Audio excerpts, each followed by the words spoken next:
In this video, we're going to write a small bit of code using anonymous auth to check that the Firebase setup that we did earlier and the dependencies in the project are all working end to end so that we can actually do a log in and log out.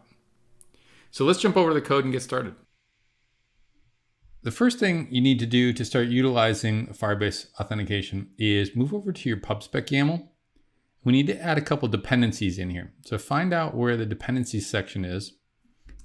The first thing that's required for any Firebase integration is the Firebase core. So the Firebase core I'm using is going to be 7.0. And to utilize Firebase auth, we need to include the Firebase auth entry, which is Firebase_auth. Click save on that and make sure that you run pubget to download the dependencies.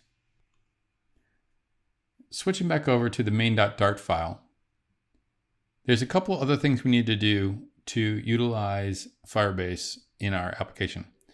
In the main method, we need to initialize the Flutter application. So we're going to use widgets Flutter binding .ensure initialized.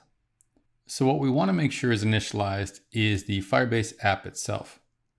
So we're going to call firebase.initializeApp and load this.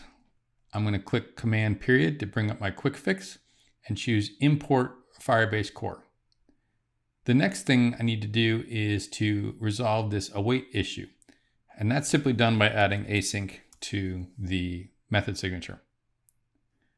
So now we've initialized Firebase for use in the application. Let's go ahead and update the application itself to utilize Firebase. The way the application currently works is that this button updates this counter value. What we want to do is actually display a value telling us whether we're logged in or not. To do that, we're going to use a string called auth message that states whether we're signed in or signed out. So to set that value, we're going to add some code into the build method. The code is pretty straightforward. There's a couple key things in here. So first of all, we need to add our Firebase auth. So again, I'm going to click on Command period, bring up the quick fix, and choose to import the auth library. You'll see that actually imports our Firebase user as well. If we read through this, you'll see that we're listening to the auth state changes on the Firebase instance itself. And the Firebase instance provides a Firebase user into our closure. So we're going to check to see if that user is null. And if the user is null, we're going to state that the user is signed out. If the user is not null, then we're going to state that the user is signed in. Now this function is listening to the auth state changes, which are getting updated behind the scenes by Firebase.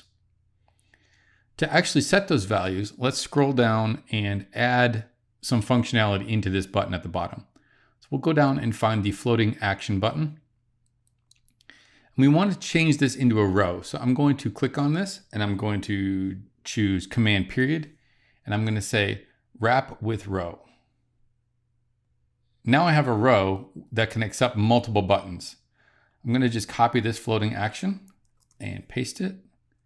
And we'll have a second floating action. If I save this, you'll see that the application has an error. And that's because we've changed the initialize app function. So we'll actually need to do a full stop and restart.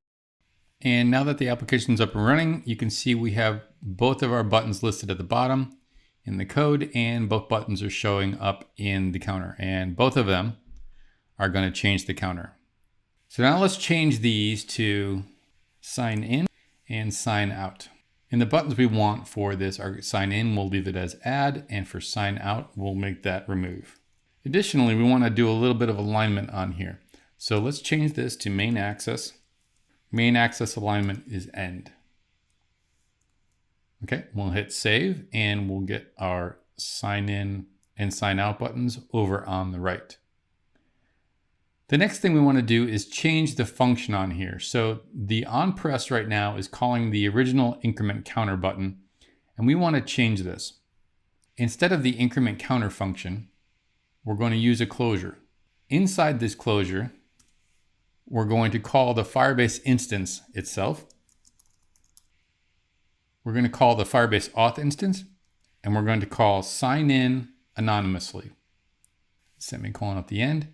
Now this function is an asynchronous function, so we'll need to call await. We'll call await on that and add the async to the method signature.